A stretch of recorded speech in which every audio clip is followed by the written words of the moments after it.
FL Studios being one of the main ones. People, and that's pretty much how they got started. As far as they'd be like, well, I can do this, and that's what they they ended up doing. Yeah, and that's how it be. It's like, okay, you may feel like you can do it.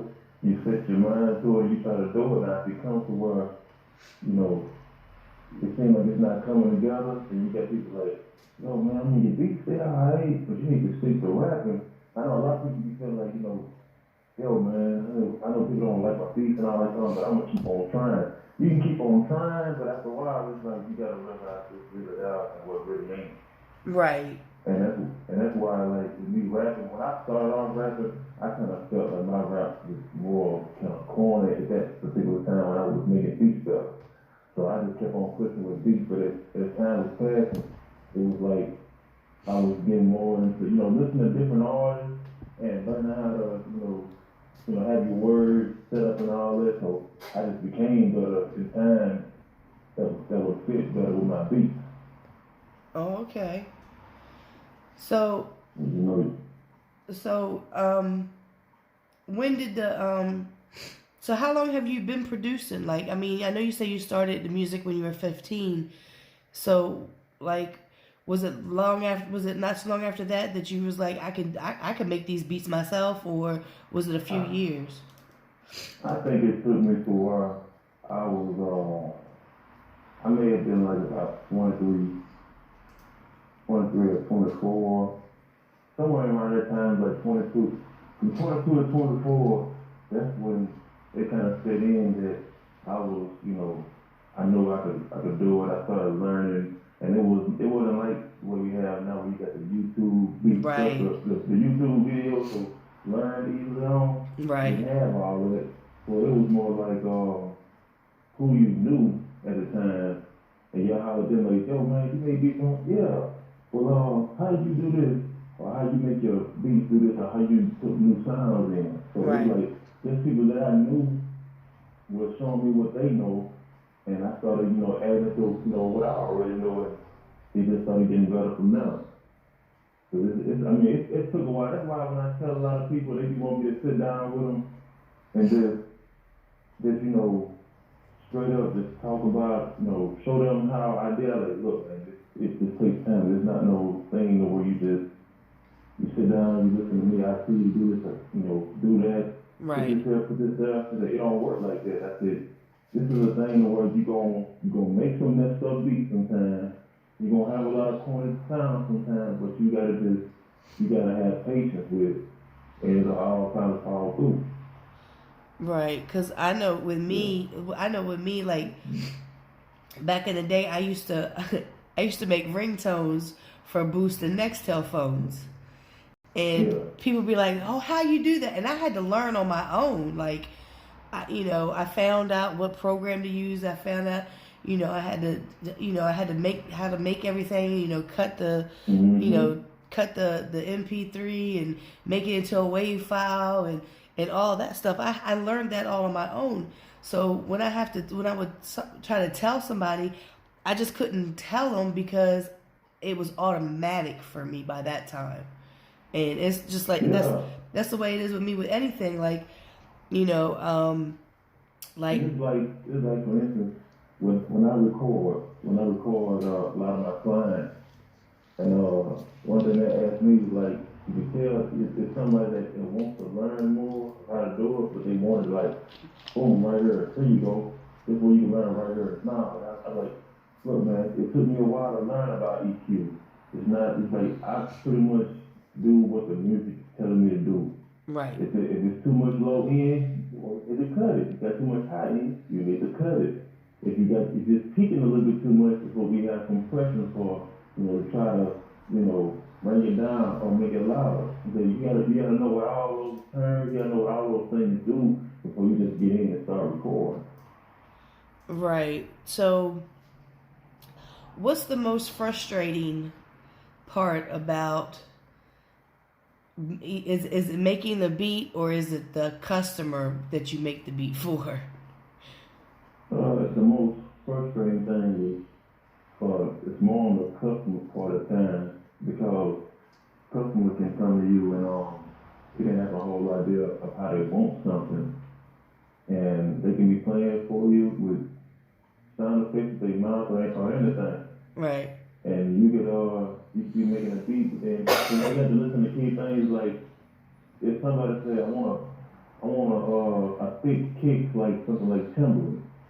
So like, okay, Timberland, and you want to like and the snare gotta hit hard like something like Neptune or something.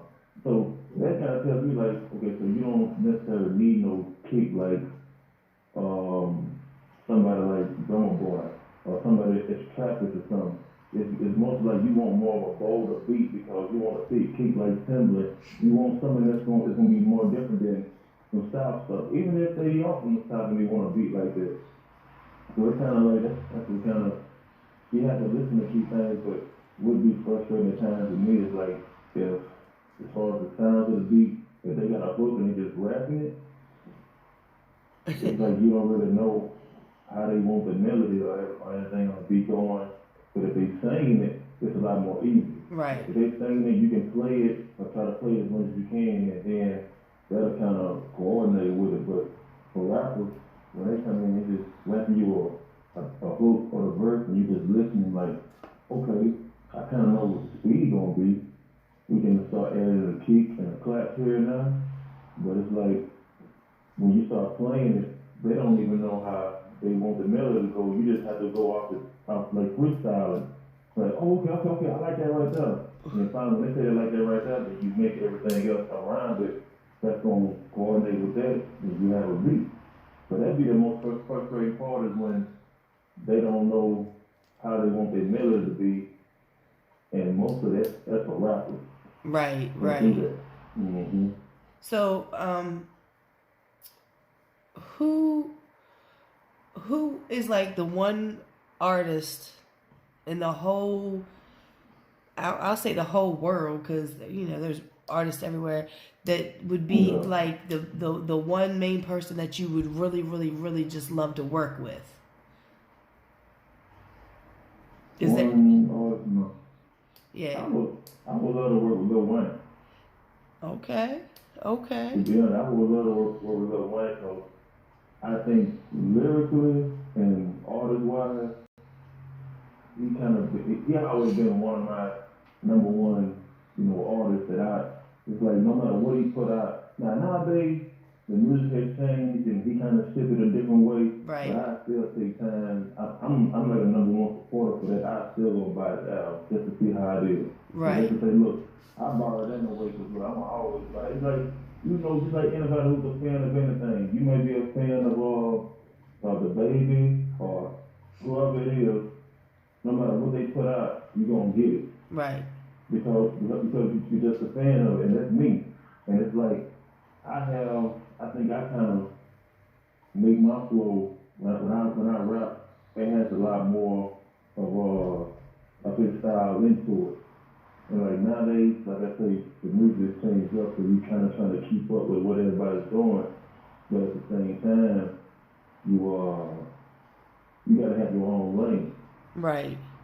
Cause I like Lil Wayne up until I can't even pinpoint it, but I had to make so many ringtones back in the day of Lil Wayne. It was just crazy. Between him, Boosie, Gucci Man, like these kids, I was trying to get them to listen to. At that time, I was just getting into the local, underground scene, and they were coming. They were coming to me and they were like, "Miss Lisa, can you make? I want the second verse of Little Boosie," and I'm like, I don't know that song, and I'd have to go and download these songs and stuff. Yeah. But I always, I always liked, I did like Lil Wayne up until a certain point, and I thought that he just got to the point to where he knew that no matter what he said, no matter what he did, his fans were going to be like, yo, did you hear what he just said? Oh my God. Yeah. Like, it was just that, like, he was just like, I don't have to put no effort in it or anything. But I will say that I agree with people. I agree with you when you said that people just need to, not try to follow what's happening as far as music wise. I know that a lot of a lot of artists try to do that. And I'm like, no, don't, because you're I understand you're trying to get those fans of, like that style that's out now. I can't vibe with it, most of it at all. But, and that's the thing that frustrates me the most with artists, in this generation now, is like, you have so many artists that sound like someone else. We already have a young boy, so we don't need any more young boys. Young boy ain't been out long enough for somebody to be trying to come up doing the same thing like he's doing right now. It's like, right. Okay, we have people like UGK, the old Pimp C and Bun B. Yep. Now you want to kind of ride your flow like them. Okay, you can look up to them and have your flow kind of influenced by them a little bit. Jay-Z, that's another person. Like all those guys from them, but like you got artists like Young Boy, whatever this boy named NLE, Chopper.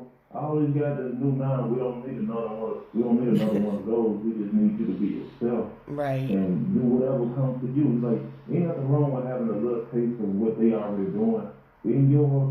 But I'm just sit up here and just, I'm such and such. And when we hear your music, it sounds just like one of the artists that's already game right now. Yeah, and that's exactly what I have said over the years.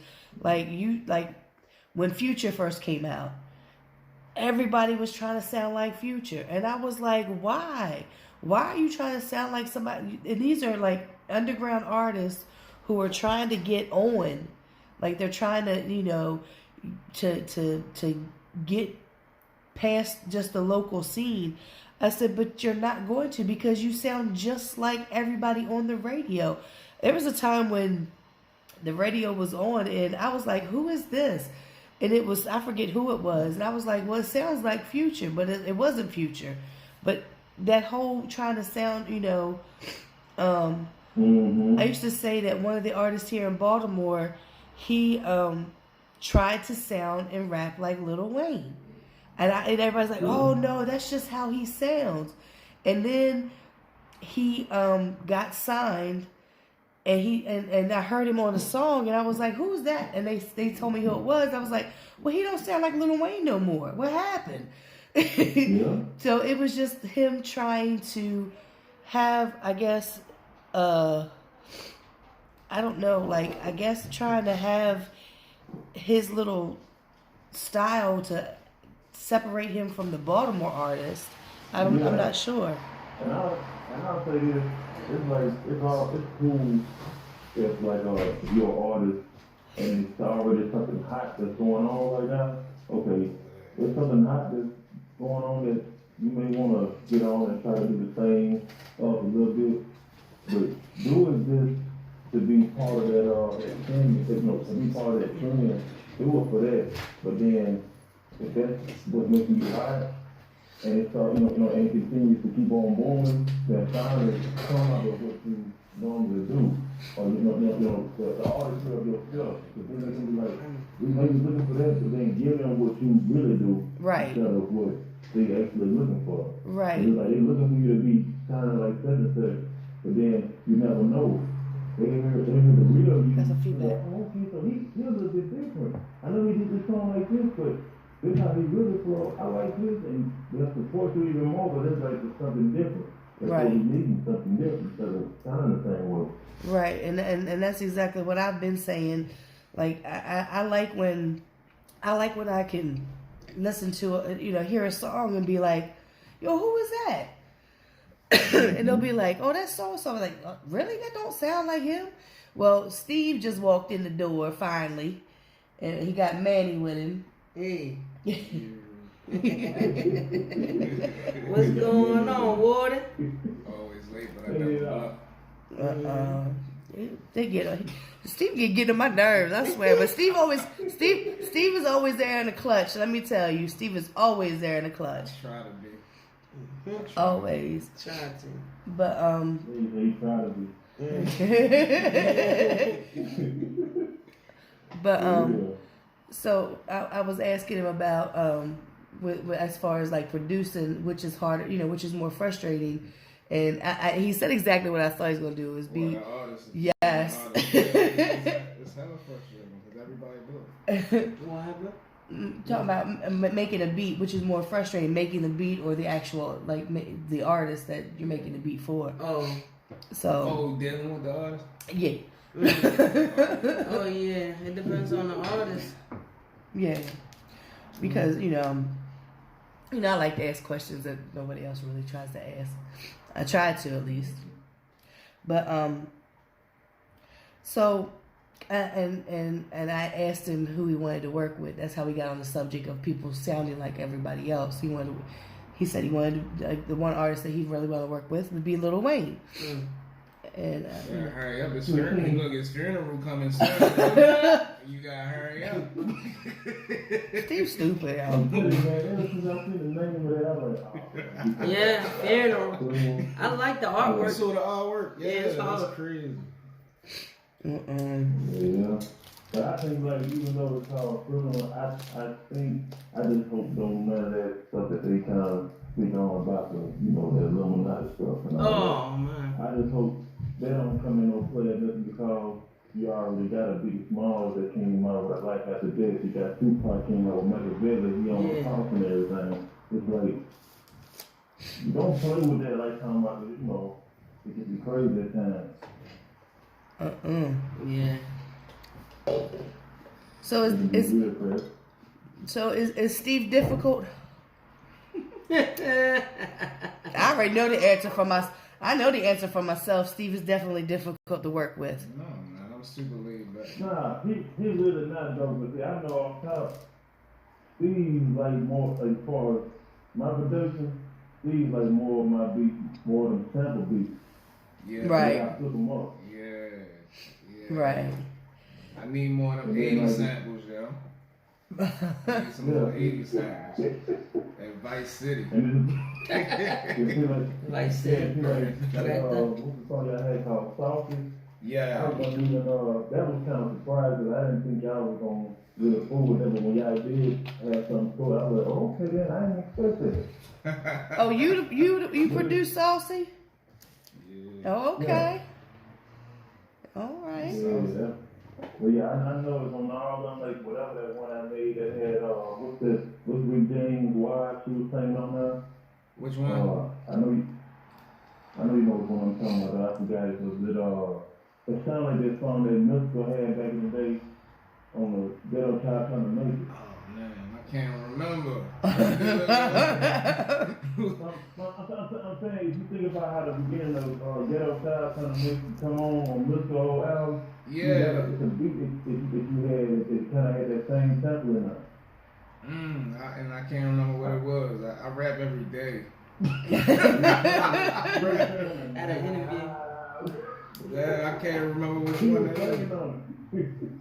is. Was it the one with the Tina Marie sample? Yeah. Alright, I remember that. Yeah, Tina Marie sample. I was trying to get her daughter on that. I be sliding at her daughter DMs like she don't pay me no attention, but you know what? I'm gonna keep trying. You know why? Because Aaliyah said dust yourself off and try again. Yeah. She definitely said that. Exactly. You know what I mean? Leah situation. I can't with him. I can't. But you know he ain't lying because he told me that before. I mean, I don't be like these. No, you be professional about it. Hi. Are you ever gonna talk to me? No, I don't say no waggish stuff like that. You feel me? Like, no. I ain't a creep. I be like, yeah. Anyway. Yeah. Be hitting that game. Man, look, I just be talking about music. I'm like, hey, look, I got this beautiful song, and I feel like you would sound perfect on it. Cause she sing. She don't really push up. She don't really push her music. You feel me? But she sing. Well, all we gotta do is give her, make something you think she gonna go off on, and after that, that's how we gonna do it. We're all like this. She's gonna go to the studio, and it's gonna be alright. Exactly. It's gonna be alright. Yeah. Whodie giving you, he's giving you, he's pumping you up there, he's giving you that confidence to, it's going to happen. He's speaking it into an existence. Look, all I need is weed. That's all confidence I need. Ooh, that sounds like a song. Oh, God. Make sure when you make it, I get my accolades for you coming up with a year at the show. That's all I ask. That's all I ask. I don't ask much. Yeah, that would have been slick, man. Yeah. It's all good. It ain't over. I'm gonna bring you up here though.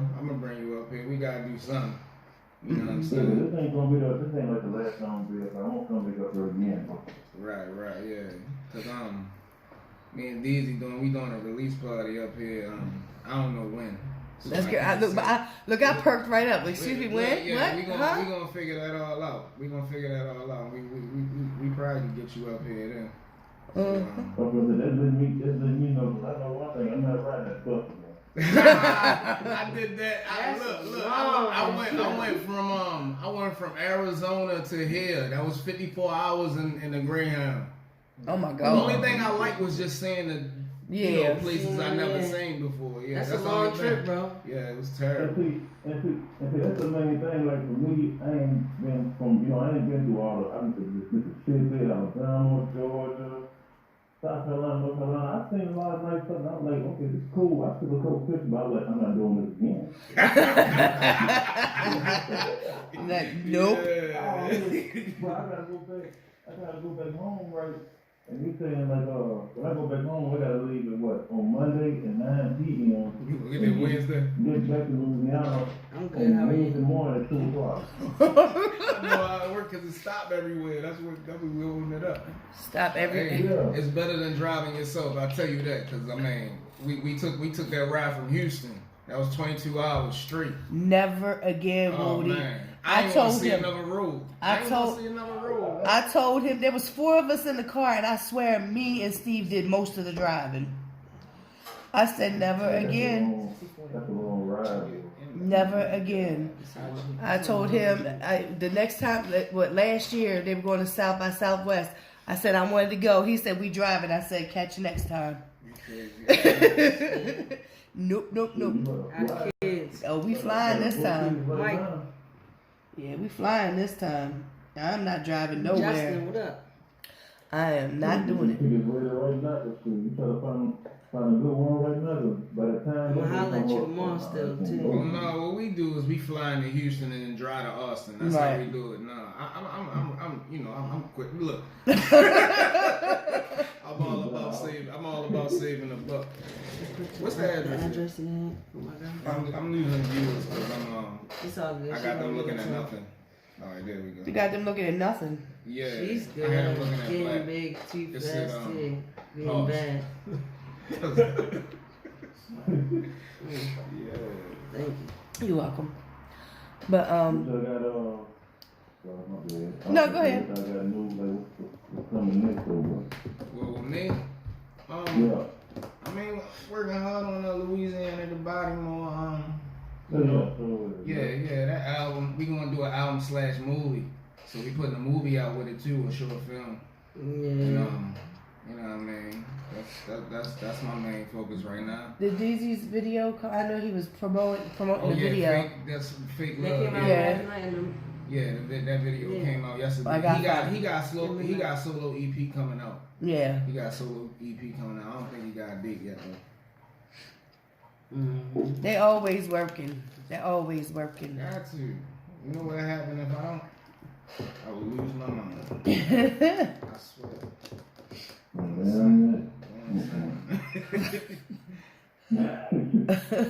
Real. It's therapy for real for me. So, besides this bus trip you gotta take back, what you got anything like that you're doing? Just making more beats and Yeah, it's like, since I've been here, my mom, she got a nice little, she got some tracks that's been needing mixing and mastering and all. mm-hmm. I've been kind of helping her with that for the time being, and at the same time I've been making beats for her, and it's really just been more beats for her. I've been on this this little reggae vibe since I've been out here. Okay. You can get on Yeah, y'all don't know nothing about this. Drake gonna scoop you up, yo. Drake gonna scoop you up. I'll tell you. Radio show. Hey, when I tell you though, hey, it's coming though. Yeah. You might want one. I might give me on something I ain't never been on. You can get Bamboo on there, you know he Yeah, Right. Yeah. I used to think he really talked like that. Yeah. So I mean, and that kind of goes into like what I had noticed with some of the producers that I've come across over the years is that some of them get comfortable with a certain vibe. And they can't do any other beats other than just those beats. I used to love it when my brother would put on these beat CDs, and we'd be in the basement, and him and my ex, it was my boyfriend at the time, but we were down there, and it'd be like playing beat after beat after beat, and this one came on, and I was like, "Yo, who is that?" And he was like, "That's Image," and I was like, "That's Image." It didn't sound like any of Image's beats, and that's what I like, but. And that's why when you said something about you on this reggae vibe, I was like, oh, okay, he's versatile. So you don't make the same kind of beats over and over and over again. Right. You make different kinds, and that way people be like, yo, that's really him, really. See, I like that. Yeah, I make different stuff from time to time, and then I'll try to put my people on game like, hey man, I got this little nice little beat I made here. It's different, but. Fill me out a little bit, and I tell them like, hey, I like this. And sometimes they're like, nah, fam, I ain't really feeling that like that. I don't do that. Right. But I'll get into some, like, this trap thing you was talking right now, I do that a little bit, because, that's the main thing that's going. I get into some R&B. I try to do everything I can. I even pull with some guitars at times. Not no actual guitars, but I'm thinking about taking lessons, so that's the main thing. I think it's a lot more nice guitars and songs now. I want to learn how to play guitar, so add that to my arsenal a little bit. And that also broadens your audience as far as like the people that you are going to buy your beats from you and whatnot too, because that kind of widens it, and that's why I think a lot of them don't do, I just think they just get stuck. Like you said, like right now, trap beats are what's really popular. Everybody wants to rap on this trap music, but I want to sing. Send me an R&B beat. Oh my goodness! Yo, I gotta make another one. But the real hip hop is coming back, man. Don't sleep on it. But I want to sing. I think I rap too much on my last. Y'all be listening to the Griselda boys. No, Westside Gun and Benny the Butcher. Well, you said Body Mo, Big Steve, and who else? You talking about street rap? He said Body Mo, Big Steve, and who else? He act like he don't listen to Fredo Bang and them. I was talking. Look, I told him about how we went to Baton Rouge and we going around. And you was telling me about the boy that was shot and killed. Let me get off live. Yo, but you was like, the artist. He was talking about the artist that was. I was showing the way. Trap music ain't the. I was showing the way where G Money got killed. But like he was talking, like he was driving around, talking about, like he was his best friend. I understood how they got him. If you look at how the buildings is set up, you can tell how they got him. But like it's weird. I said first time I went down to New Orleans, I said Steve driving around with no GPS. He just driving around. I was like, "Are you sure you ain't from?" Hey, the hot boys told me where. Exactly. If you go straight down Magnolia, you gonna hit. They gave your directions everywhere. Yo, real talk. Yo, I'm telling you, like, and I'm gonna tell you, Whodie, every show that I have had, probably in the past 3 going on 4 years, something about Steve is mentioned somewhere in every interview that I do. Because for one, his work ethic, and Steve is like, besides Bomb, who's the one who got me into this scene, Steve's the only one who takes me out of town, traveling, I'm taking pictures, recording video, and and geeking most of the time because I don't know. We always find something somewhere. Something happens every single time. So, you know, Steve is always mentioned. That's why I said Steve always comes up in a clutch. Always. Steve be like, I'll come. I'll be like, oh, okay. I'll be like, my guest backed out. You know, I'd be like, my guest backed out. Steve be like, I can come. I'll be like, oh, okay. Cool. Because Steve's always got something going on. Like the movie, shooting the movie, the EP, you know, the project coming up, everything. Fredo. I like Fredo. Having a little short film along with your album. Right. That shows that like people be always talking about, man, my life will move it or my album will be a movie. And you hear it and it's not really big. But when you can actually put a little short film together, little movie together, and you can have your song playing through it, showing you that, look, I told you. Right. I told you it was a movie.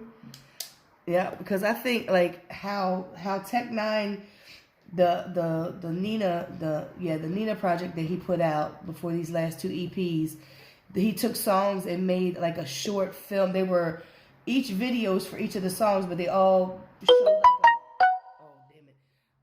showed like a movie. You know, it was like a whole movie, but he split it up into videos. And I was like, I could see Steven Deasy doing this because the way that your music is. Because your music always tells stories, and that's like I said, you know, this music nowadays pretty much a lot of it doesn't tell stories. It's just rapping and words, and you know, over a hard beat, almost cussed, over a hard beat. Hard A beat. Yeah, I'll be talking like my daughter now, but you know, but with Steven Deasy, like I like music where I can listen to music and I can close my eyes and listen to the words. And I can make my own video in my head. So that's the kind of music that I like. Don't get me wrong, I love beats too. But when it comes to a song, it has to have that beat and it has to have those lyrics for me to be able to really vibe with it. You know, I do like the little, you know, pump up, turn up music and all that. That's cool. But that's not something I can listen to all day long. I'm too old. I'm too old to be pumped up all day long. Forget that.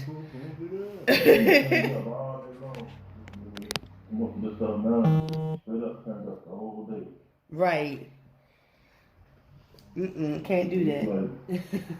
It's just something I mean, it's not to, just like on certain albums, I try to tell some of my artists that I record or that I be making beats for. I like, it ain't cool, man, you know. Having a couple of nice little turn up songs on your album, I said, but it ain't always just turn up. If you're making a whole club album or a whole turn up album, then you know you should put all these turn up joints on there. But when you're making an album, you want everybody to kind of be on and listen to it. You want to turn up a little bit. You want to have, you know, it want to be a little bit different all through the whole time.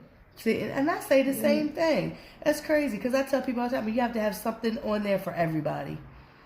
You know, because if not, because like I always use the example of you know, listen to the project, and you know the girls sitting there going, why we got to listen to this? Oh my God! And then of course the song comes on like one of Steve's girl songs, his chick songs that he has. I just made one yesterday. Did you? Yeah. And she'd be like, oh wait a minute. She'd be like, oh wait a minute. Let me listen to this. And there you go. Now she's not upset at you listening to this whole project because there's a couple songs on there that she can relate to or vibe to. I mean, and that's what I've always told people that. But what do I know? I just listen to music, so that's what I tell them. I don't know anything. I mean, that's kind of what makes us different, though. You just, you know, you want to listen to different types of music. You don't want to listen to the same thing all the time. Right. Cause like that's like because Steve's right here. Listen to Steve's projects. He's got that variety. You know, he's got that variety of music, and pretty much you've had that variety of music probably for as long as I've known you. Maybe not the chick songs, but you know. Like I've always been known for them. Yeah, that's like my strong point. Not when you first. Not really. I can make a whole project soft. But I'm saying, like, when I first met you with 5 seasons, I don't think you was really had too many of those chick songs. I did. I just wasn't performing because there's a bunch of gangsters in front of me. Why would I do that? I wouldn't say. I mean, if there was some women in there, you feel me? I wouldn't say they was gangsters. They was just some dudes. Hey, look. They wanted to be gangsters, maybe. But anyway, we won't even go there. That bottles did go hard though, man. Bottles. You see that? Bottles, yeah. Oh, I was dead high. You see that? Like you high, right? But I was literally like slumped over asleep. And DZ was driving to Philly because I couldn't drive. I was paralyzed. He had the beats playing, right? He was just going through all your beats. He turned that on. He thought I was asleep the whole fucking time. I mean, the whole effing time. He thought I was asleep. He thought I was asleep, right? So like he turned bottles off, and I'm like, whoa, turn that back. He's like, I said, hey, it rose me from the grave. Oh Lord, turn that back. And then I started singing the hook in my head. The hook just came to me like that. So I hurried up and wrote that down. And then, it was just on. And like when I feel a beat like that, like it's nothing to make it. Like I probably don't even have to write it down. Right. When it's like that. But yeah, it just stuck out like that. I was gone. I was like unconscious, and I heard that beat. It came through. Man, that's true. When I heard Johnson use that beat, I was like, I don't know what they gonna do.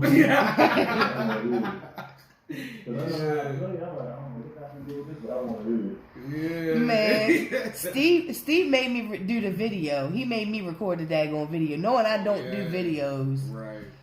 Yeah. I remember. Yeah, we had fun at that video shoot. We had so much fun at that video shoot. I swear, man, it was crazy. It was so crazy. I was just like, Steve was like, I need a favor. I was like, oh my God. What? He was like, I need you to shoot some the video. I know, I don't shoot videos. Yeah. I shot that one. You shoot a video when you go to South by Southwest. I gotta get some more SD cards too because. Well, we got SD cards for you. I'm gonna cause I wanna try to do easy to get. I'm gonna try to do some interviews and stuff too while I'm down there. Definitely. You know, I'm gonna try to do all that. Down there to do the same thing, and that's the perfect place because you won't. Yeah. They just gonna be amongst the people, literally walking with the people. Like they don't. The hotel, the new hotel that I booked. Closer, right? It's like 13 minutes. It's like the other one ain't say Austin.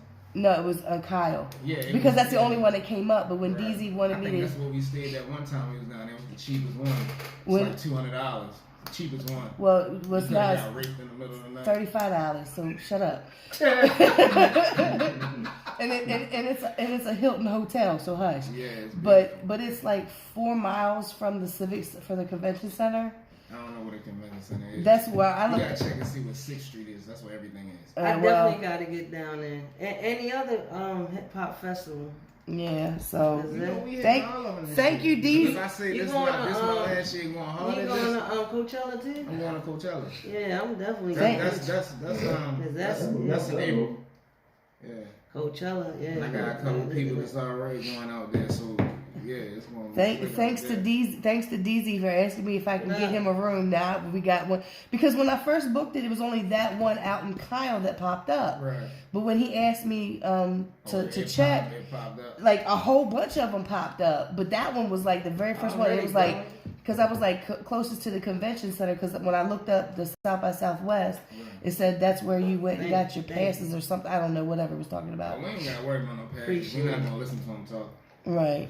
So, but I was like, that's the bars and stuff. You can just walk in there. Yeah. So I was like, oh well, this would be perfect because we'll be right there instead of like a half an hour away.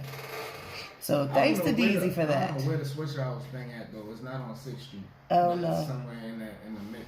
I don't know. We gonna find it. We gonna find it. We gonna find it. We gonna hit all them spots. South by Southwest. That's what Austin. Texas? Yeah. I got a homeboy that lives like 2 hours away. He's supposed to come down. Cause he asked me every time I go to Texas, he's like, "How dare you be near me?" And I'm like, "I'm sorry." That's the dude that rap, right? Nah. It's not the dude that rap. Mm-mm. I don't know his name. I'm sorry. No. You said somebody was down there. Oh, that was Adrian. Yeah.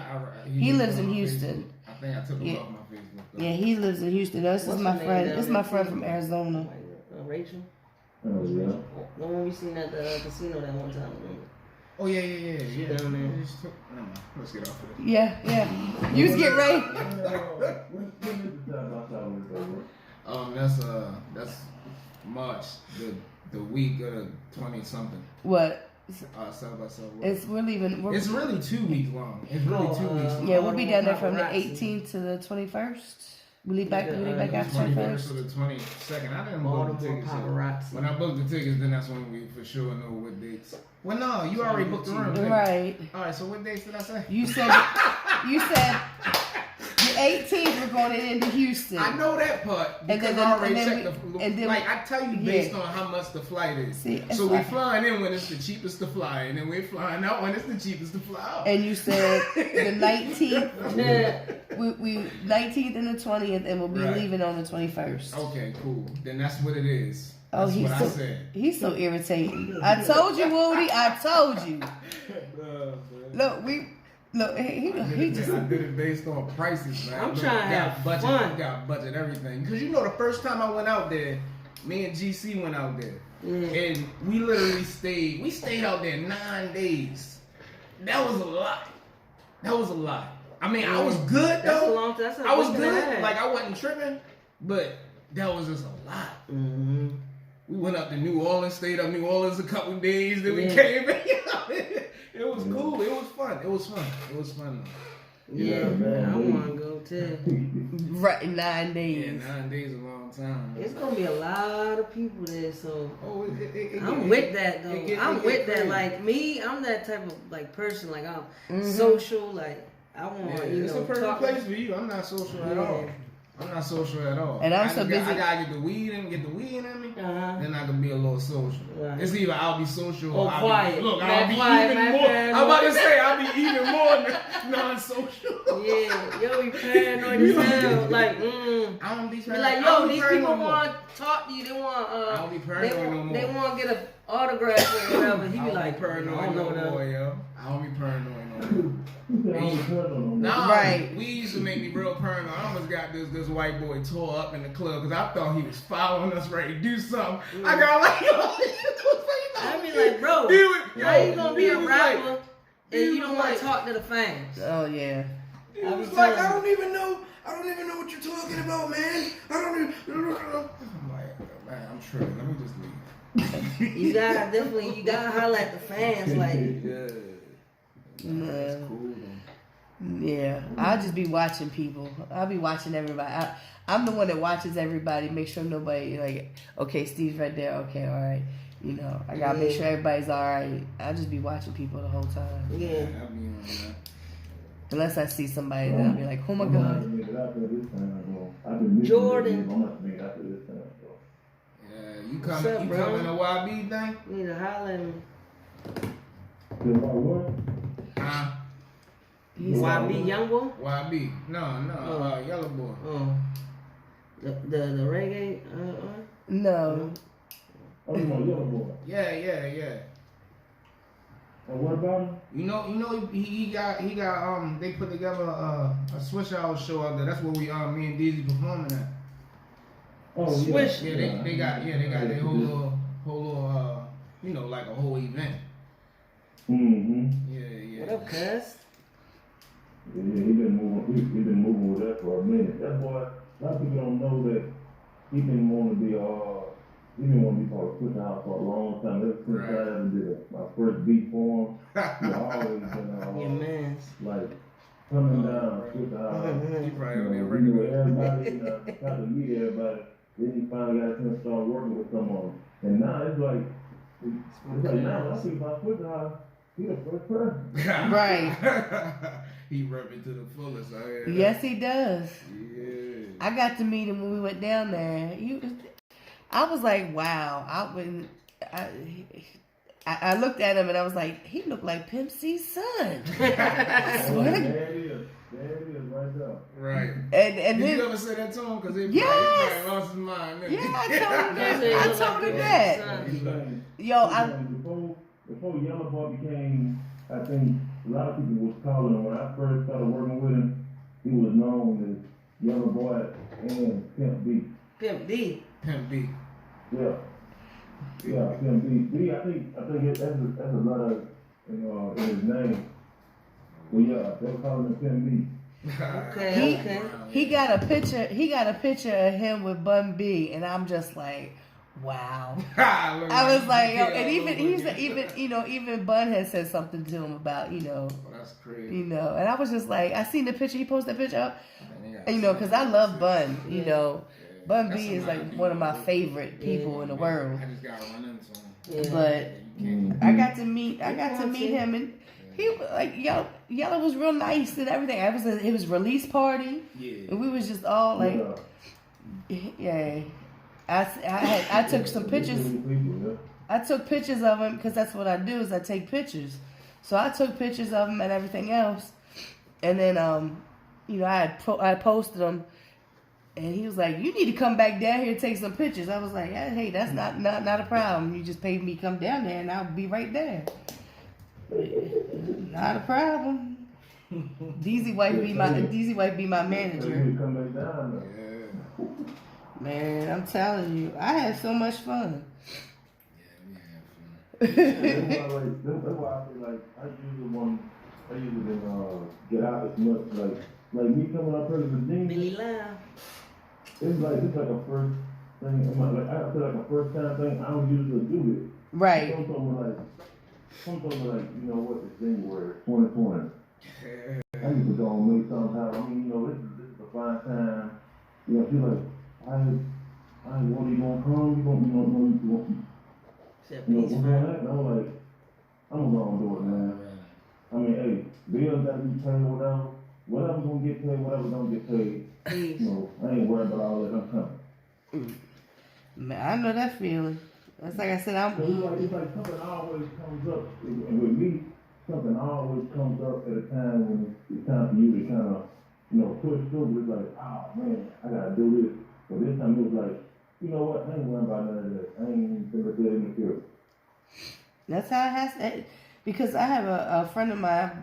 I'm dealing with so much stuff in my life, and I was telling him, and he was like, "That's nothing but the devil trying to push you, because something good's going to happen to you. So it's trying to, push you off the right path. You're on the right path of your life."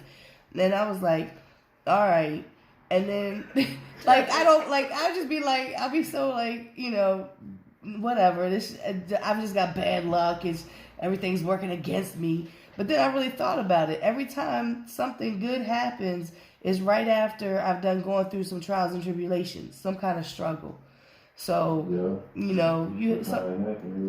sometimes you have to just say, I'm gonna do this no matter what, come hell or high water. I said that I'm going, like the past 2 years, I was like, I'm gonna start traveling more. I'm gonna start doing more stuff, and slowly but surely, I'm doing exactly what I've been trying to say. So bills don't get paid. Make sure that more supporting ones get paid, and do what you got to do. That's all you can do. Yeah. That's all. Make sure the moving forward can pay. Yeah. Right. That's all you can do. Make sure you got a roof over your head. Yeah. Make sure your power's on. Make sure that you got a roof over your head. Damn right. I forgot one time. Wasn't over my head. You feel me? It happens, man. Yeah, that's another thing though. It's just all about when certain vibes or whatever. It's like something might come over, like, man, I need to be doing this. I want to travel a little bit more, or I need to be, a little bit more consistent with my craft. And there's like times we tell ourselves that, but then we kind of fall beneath it. But now, like right now, I'm in the mode where I'm just trying to push through everything. Whatever I'm trying to do, I'm trying to push through with it. I ain't trying to second guess it or nothing. Right. So you sent a couple of tracks, right? Oh yeah, I did. All right. Jay, you want to play one of those? I heard that new track. That was good. Which one you gonna play? Which one you want to play? Oh, I think I sent City is Mine, and I think I sent Budget In. You ain't singing single, yo? I mean, that's a little single, bro, but this is, you know, that ain't from no other. We just come out put out and just keep everybody tuned in. You like that? Yeah, of course I do. You know me. You know what I'm saying? I was kind of salty. You ain't put me on there. That's my whole vibe right there. Plus Valentine's Day coming up. I ain't got no Valentine. You know, I was trying to get one with songs. Hey, keep this though. Valentine's still coming up though. Say it again. That's a Valentine's Day still coming up though. Yeah. No, you gotta put a video up. Put a video up. I don't listen to Steve. I don't know, man. I know I got a clean version of that song on Apple Music. Yeah, I don't know whether I should have emailed it or not. I sent her budget in, and I sent City of Mine. Okay, which one you want us to play? Play City of Mine. All right, we're gonna play this, and we'll be right back in the spotlight with your girl Lisa, the Baltimore Paparazzi.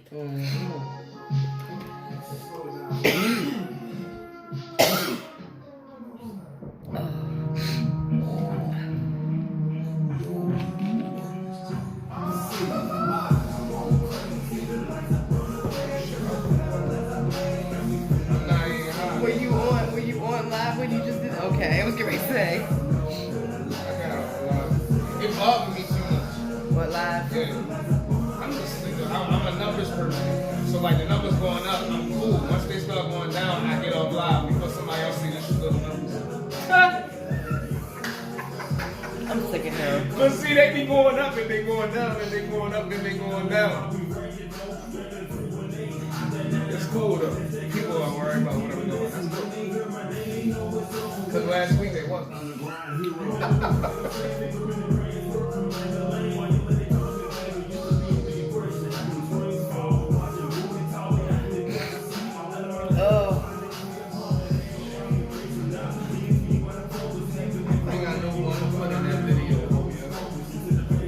Video.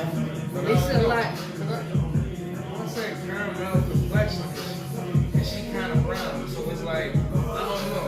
Should I just change that line? I don't know. Cause I kind of want to use it. I'm mad. Alright, yo. DM me, bro. I ain't heard from you in a long time. Yup. Straight up. Yeah. But yeah, Lisa, do you only interview artists, or do you interview like DJs and all that when you go to the festivals? I've never. This gonna be our first time actually. Look, instead of in the spotlight, on the spotlight. In the spotlight. Yeah. Look, I'm starting. No, mine is on the spot. Yeah. See, because I have my interrogation light, so it can still be in the spotlight. Yeah. In the spotlight. On the spot. Yeah, I'm trying to interview you. No, I think that would be a good opportunity. Because you'll have outlets out there, but they'll only interview certain people. They don't got the people that's actually. Because you never know who up and coming. Like I said, the baby was out there in 2017. Anybody came out? Except for you. I thought he was a goofy. Because he was out there with a ramble. Now look at it. Yeah. Now I'm ready for my pants fucking I mean out there look, with the Rick Ross. Yeah. If it don't tone up by that, you feel me? Hey. I lost 15 pounds. I'm going for another 30. That's just to show you like how quick things can change. You know what I mean? You be thinking like, damn. I think between that and that video of him shooting that video down in North Carolina. Oh yeah, when Atlanta. That was in Atlanta. Killing somebody in Walmart. Yeah, that was in Atlanta when the dudes was all like, of that played a role. Right. When the dudes was like, you gotta check in and stuff. Yeah. Like all of that stuff was happening in the same Are we back live? All right. We back. I'm sitting here. We was talking, but I was vibing to that. Mm-hmm. I was vibing to that. Yeah. What? Steve, you laughing at me? I just be tripping. Man. I know you be tripping. Tripping, I was like, I like that. Oh. I'm like, Stevie on my nerves right now. that's the city is mine from Underground Heroes with me and my boy Quote. Okay. I like that. See that maybe it's because it's not from a Baltimore artist. I don't know. Maybe it's stupid. I don't know. No, because like, no, I'm telling I only speak the truth. Mm-hmm. Yeah. Are you a Baltimore artist? You are a No, I was thinking universal. I don't want to say that. It's universal. I'm offensive. Because because Steve, I'm gonna tell you right now, when you rap, you do not sound like you are from Baltimore. I know. And people in Baltimore don't like that. You don't have that accent. You don't have that. I do have a Baltimore accent. But I'm saying, you see, but I don't notice it. You know, I'm around people that's not from Baltimore. Right. Mm-hmm. And they like, you know what I mean? They can tell certain things. He don't got the heavy Baltimore. I know. Right. But and like. The only time I do is that's when I'm around certain. That's from him traveling a lot. Right. You know what I mean? But maybe it's just the events that I've been going to, and I'm not saying that there aren't any Baltimore artists that aren't good. There are. I come across them every. Oh my God. Oh, shut up! You don't count. You don't count. I swear he's like one of my kids. But a lot of them have that same they sound. got the same cadence, the same, It's the same kind of sound. It's even the selection for their music is almost and like I said, maybe it's just because of the songs they perform at the shows that I'm at. I don't know. Maybe that's what it is. Mm-hmm. But it's always refreshing to hear something new. And not the same old because like we said earlier about everybody trying to do what's being played on the radio, and I had this conversation with somebody. I was like, the music that's being played now is what the record companies are pushing, and they're like, no, because that's what the people want to hear. I said, how do the people want to hear it if they've never heard it? And the record companies are the ones pushing it. The radio programs. Right. Radio programming brain. Right. So they play a song all day until you like it. Right. Yeah. You know what I mean? Until it's stuck on your head. You might not even like it. When Thug first came out, I thought that he was the worst artist I ever heard in my life. I couldn't stand his music. But when I was in the club, right, when the song came on, I'm singing it, and then I'm slapping myself because I'm like, I don't like this. Why am I singing it? Because they programmed my brain. They programmed my brain. And that's one reason. That's one reason why I just stopped listening to the radio. And we basically. I listen to the Breakfast Club though. We only have like one hip hop station here in Baltimore. There used to be others, but anyway. Mm-hmm. We only have one hip hop station, and they play the same 10 songs every hour on the hour. I got tired of hearing it. I just started listening to music that I had on my phone, which was a lot of local artists or 90s and 2000s hip hop and R&B. Now that I have streaming service, I can listen to I can listen to underground artists. I can listen to Tech Nine. I can listen to Kevin Gates. I can listen to all these different music that does not get airplay. When I turn on Shade 45 and hear a Tech Nine song on there, I get excited because I don't hear Tech Nine on XM radio. And he's such a huge artist, a huge following. Right. So he don't need the radio. He don't care. He doesn't. He gonna Nowadays with streaming, you don't. Well, even before that, he didn't. He was just because he has his he got his core followers. So he'll still drop and he'll sell what he know he gonna sell anyway. Yeah, right. A lot of artists have their core follower. That's what I want. Take for example, Currency from New Orleans. Yes. You know what I'm saying? You don't hear him on the radio. Bro. But dude, I honestly thought in my mind, I thought Currency fell off. No. I listened to his music, but back a couple years ago, I was always at Soundstage and because I was doing promotions for them, so I would get into every show. So I went to Currency show and it was sold out in Baltimore. And I walk in and I see it's different. Right. It's like all skateboarders and all that. Right. And I'm like, yo, this is crazy. Yeah. This is crazy. But it's dope though. Yeah. But that's some of them ain't from Baltimore though. They travel to come to see him, but that showed that he got a core audience. That's like when Tech came. The first show that I went to, and Tech was here, and I didn't take my camera because I couldn't get a media pass. Surprise. It was front to back, side to side, and it was which venue? Soundstage. Yeah, it was completely full, and people, like, I'm looking at these people. Of course, it's majority white people. You know, I don't do well with white people anyway. So I'm standing there by the sound. By the sound guy, and it's just completely packed. Oz walks in. He sees me. A couple other people that I know see me, and then when he brings Stars out on stage, because, you know, Stars went on tour with him. He went on the 70 city tour. Yeah, I remember. And he was like, I'm going to bring out one of your, you know, Stars. And like, I could tell, there was like 5 people in there. It was like, woo! And I was like, really? And then I had to remember where I was at. I was at Baltimore Soundstage at a Tech 9 show with predominantly white people who don't know anything about Baltimore hip-hop. But it was definitely a different vibe. It was a different... You know, even Tech had talked about it in his music about how he had to cross over to black folks. That's a line in one of his songs. He had to cross over to black folks because his core audience were white, rockers, juggalos. Oh, you know. What's a juggalo? That's, you know, crack. No. Insane. Was it insane? That's the ones. Don't be knowing. That's the ones. That's I mean, he had to cross over.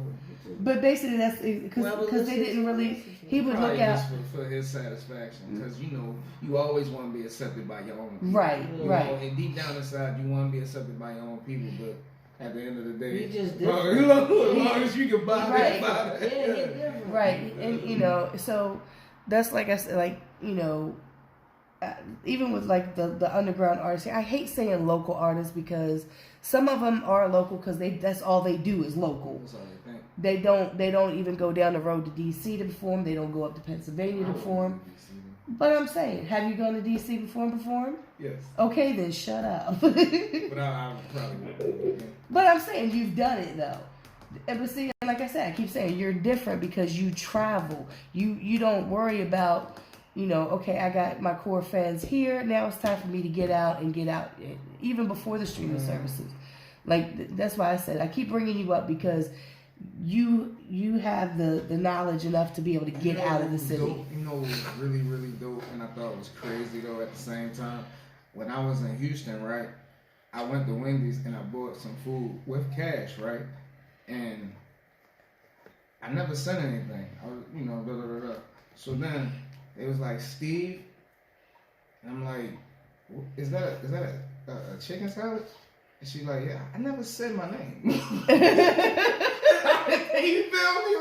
Like, yo, that's crazy. That's crazy. But go ahead. It be blowing my head because, you know, sometimes when you're moving around and you really putting your stuff out there, you don't take a second to think people actually paying attention. Right. But like that just blew my mind. I was in the airport. Steve. Yeah, like what? Hey, cause it be like that sometimes though. Cause I know I can be in the city at times, and I ain't just quite putting my product like just. I know I'm not known by everybody over there, but at times I can be in a local Walmart stuff, or in Mindy, and sometimes I can be in there looking at something and be like, oh, what is Slimm? I'm like, you might not know, man, my name's such, man. I be listening to your music all the time. I know you sell beats and stuff and all that. Yeah, bro, keep on doing your thing. I'm like, man, I appreciate it. Bro, I don't even know some more folks sometimes. That would kind of give you that push, like, look, man, it's people that I don't even know that listen to me. You know, and I be feeling like giving up a quit sometimes, like, that can be that extra push. Yeah, and you'll get times like that when you at that low point too. Mm-hmm. You know what I'm saying? At least with me, like that's happened a lot. But I feel like ain't nothing going like it's supposed to be going, and then it just be like one person. Right. Somebody quoted a line. I knew it was my line, but I couldn't remember what song it came from. But I'm like, I know, like, You feel me? It came to me like days later, but it was just crazy because it was so old. It was from Haiti. But it, oh my God! Like, I'm like, I don't remember that. That was 2014. Right. I've done more songs since then. You feel me? So, but I mean, it was just crazy though. Like, you know what I mean? Stuff like that. I've had people like people always come up to me and be like, "Oh my God, Lisa!" I'm like, I don't know who you are. And I can see you saying that too. No, I don't. No, I look at them and be like, you don't know it? No, you took pictures of me. They were really great. I was like, when I first met you, I was scared to approach you too, because you just looked like you was mean. I am mean. What are you talking about? Like you was real popular still though. You was real popular because you took pictures of everybody, so everybody knew you. Yeah, you know, people only know you when you do stuff, man. Oh yeah, and they only deal with you if you still do stuff for them. Yeah, so I mean, what kind of pictures was you taking? I take the same pictures I take now. Every For the artist, every I thought she was. No. So she was an artist. The girl. No, I'm talking about me. No, I was talking about her. Yeah, the girl that approached you though. Oh yeah, was she an artist? No, it's been on multiple people. They come up to me, but like, you know, they just took pictures, and I don't remember. Like I don't remember, you know. And I'm like, you know, you don't. I started doing. I just started acting like I knew him because I felt like I was rubbing people. I did that at first. I did that at first, and then Bomb, like people would come up and be talking to Bomb, and then Bomb would look at me and be like, "Who the hell was that?" I'm like, "I don't know. I thought you knew who it was." I hold a whole conversation with somebody. I have no and idea. then I got to the point to be like, I don't mean no time. I don't. Like, yeah. I'd be like, no. I got to the point now. I guess I got to my diva status. I got to my diva status where I said, I don't mean no harm, but I don't remember, you know, refresh my memory. I used to say stuff like that, but and, I learned not to. But, you know, it amazed me how many people come up to me and I quit every day. I'm like, I'm not going to take no more pictures no more. I'm not going to take pictures no more. Nobody appreciates it. I'm not putting this last album out. I don't know why appreciate my music. Nobody appreciates my music. They'll say it's dope, but they ain't listen to it. But then it's dope. He says that, but I have like almost all, like not all the music, but I have a whole lot of music on my phone. I don't know why you took that personal. Must mean something. It does. The CD is. I was just saying in general. The CD is in my car. It stays in the CD player. But you know, I mean, everybody gets to that point where they think that nobody appreciates them, or nobody cares. You know, why am I doing this? And then like you said, that a person comes up to you and quotes a line or tells you keep on doing your thing. You know, and it's and that's at that moment. It's like that's the choir of angels singing and you know the sun's coming up and. No, I just can't wait till you drop like a bag of money off with it. That'd be awesome, wouldn't it? Be like, here, Lisa. Yeah. Okay. Keep doing your thing. Exactly. That's nothing. That's the best way to tell me. Bruno and Hayes. It's coming. There you go. Yeah. Bruno and Hayes at the last show. Of course, Hayes hit me up and was like, how much, you know, for taking pictures? I know you're going to take pictures anyway. I was like, I don't know. He was like, are we going to have to go through this every single time? Yes, we are. So they walked up to me at the show, hand me some money. Hayes said, how much you give her? Bruno told him. Hayes said, wait a minute. Reached in his pocket, gave me a few more dollars, and was like, here you go. It just feels good to be appreciated. Right. You know, and it wasn't a whole lot of money. It was just, it's just showing me, you know, here you go. Thank you for doing what you do. I feel you. You know, so, yeah, they got a lot more pictures than everybody else. You know, I mean, it's only fair. They paid for them. Mm-hmm. You know, I mean, if somebody shows you that appreciation, you're going to go above and beyond for them, no matter what your job is. You know, like I said, I don't do videos. How many videos have I shot for you, Steve? See, but you about to shoot the third one. See? I don't know what song it is. We probably ain't even recorded it yet. Right. Videos like that, huh? No, I don't. But Steve always cons me into doing it. Yeah, she just shoot it. I get somebody. Right. To edit it. Yeah, right. I just shoot the footage and then they do everything else. Right. But I hate doing that because I'm always afraid I'm going to screw it up. So, you know, that's not my... yeah, the only thing her said about when we shot Bottles was it wasn't enough footage. I guess because we was geeking so much, we wasn't even paying attention to how much we were actually shooting. Right, and I was just shooting. Yeah. And I was just shooting. I was just recording. Yeah, so that was the only thing. Like we should have got way more footage and different. And then what was? I was so gone. I was having a good time. I rarely have a real good time. What was you know what I'm saying? Oh, the other one was the one we shot down there in Houston. We need to shoot that dancing on me, Joe. If we go to what you want to call it? Man. Yeah, I gotta get South by Southwest. I'm glad I got the I don't feel like the bouginess. Like, no, you got you feel me? You got This song I go to the strip club. You might go down to New Orleans because them strippers in New Orleans, they real thirsty. Yeah. They real thirsty. Well, I know y'all ain't really seen no visuals of us just yet, but when I get back, we gonna start kind of making that happen a little bit, man. Yeah. Ain't nobody really seen no videos or nothing. We got all this music, and we been making no videos. I'm like, it's about that time. So. Yeah, because now, like a lot of these artists are getting more notoriety because I call them YouTube artists. Because it's the visual age. Right, is that and IG. Like you can really just drop an album, nothing but visual, and it'll get more of a response than if you drop songs.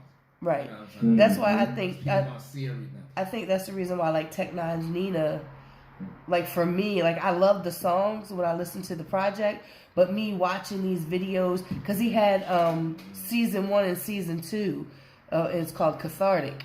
So like it was, it gave you that visual of these songs.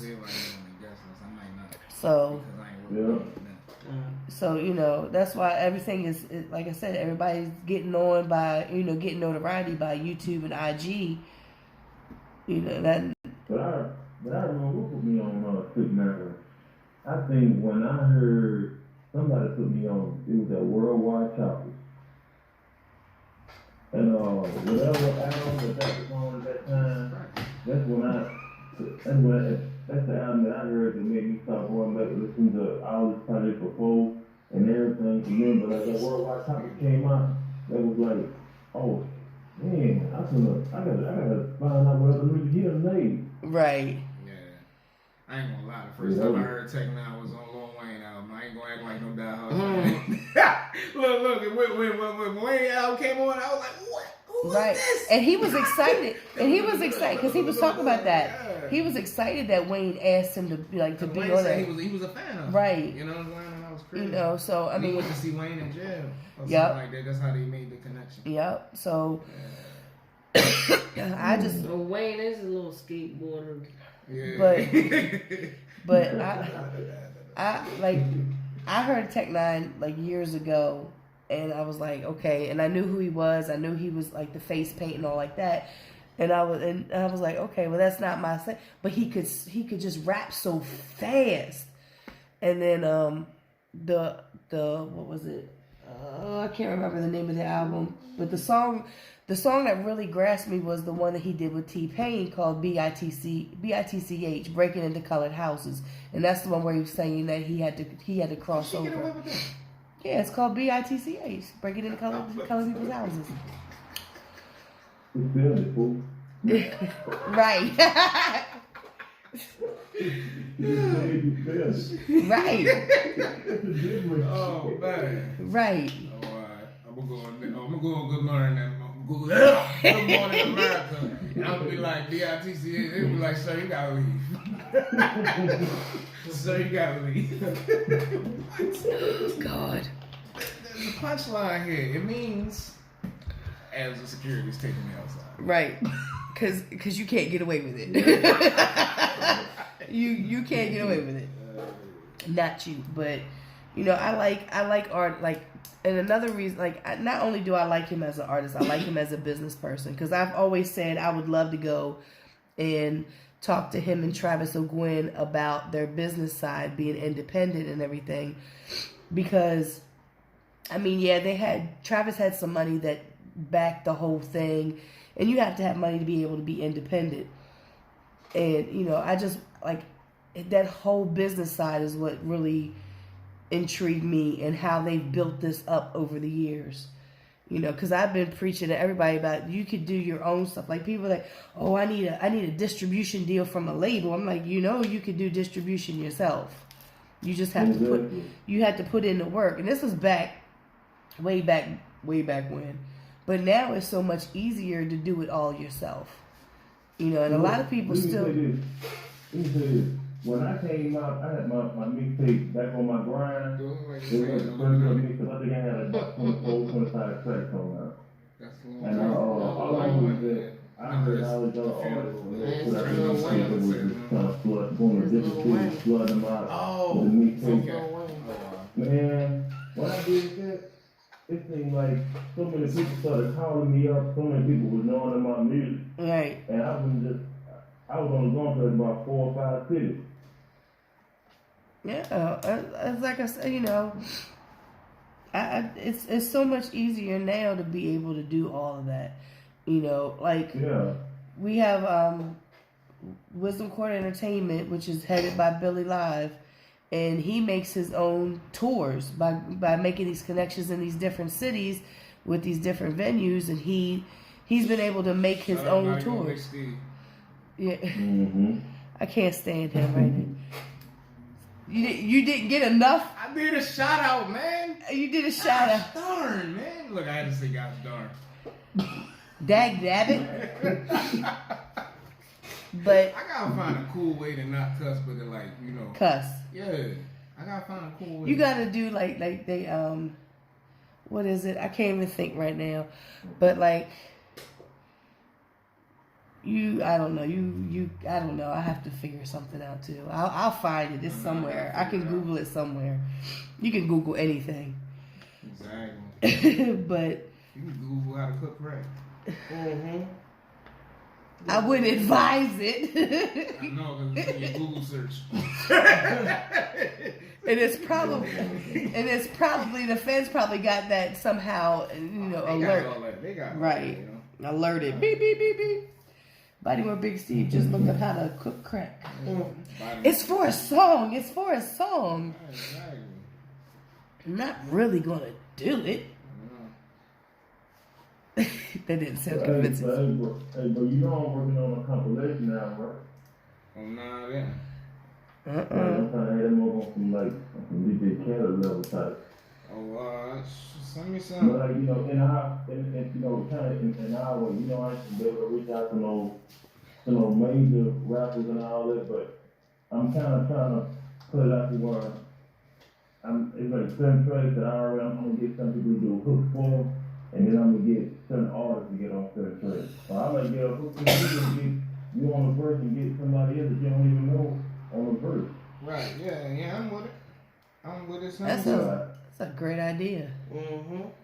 That's almost I'm about like 4 tracks in right now, but I kind of, when I thought about it, it seemed like the thing to do, but then when you start doing it, it's like, okay, you gotta kind of be wise with what artists you get on certain tracks. So you got artists now to be like, man, I can do anything, I can get on anything, man. You need to be on. Right. You gotta know what they strong points is. It's like that TV with a minute that they can hop on anything, like, nah, versus the way I see it is that I know what kind of tracks that you get more of your shine on than the tracks that you want to just hop on. I said, so I'm gonna give you something that I know you'll shine hard on, and you'll get your shine on like that. Right. So, yeah. But I'm good. I'm trying to work on that level. I got about 3 projects that I'm working on, like not just mine, but that right there is like one of the main ones I think gonna be, I'll say a little bit more epic. You know, as far as they come out, because it's gonna have so many people on it, and it's gonna be different types of, you know, it's gonna be a different sound. It ain't gonna be like this stuff that you're hearing right now. I may have a trending sound on a couple of tracks, but it's gonna be a little bit different. And it's going to give a chance for a lot of people who not really up, you know, known in the game, that they're trying to kind of, you know, be heard a little bit. That sounds like an awesome idea. That sounds like something that I would do with my mixtape that I used to have. Put everybody on there. Put everybody. Yeah. All right. I got Manny here, and he can ready to play something else. He scrolls through his phone and starts playing. He making beats too. He making music. So, Manny, what's going on? Not much, man. Just trying to get my YouTube channel back jumping. I had started a podcast with a friend of mine, and it's called Murderland TV, but the podcast was called On the Spot. Mm-hmm. And we would just talk about, everything going on in the industry or in the streets of Baltimore and stuff like that, or Maryland, DMV.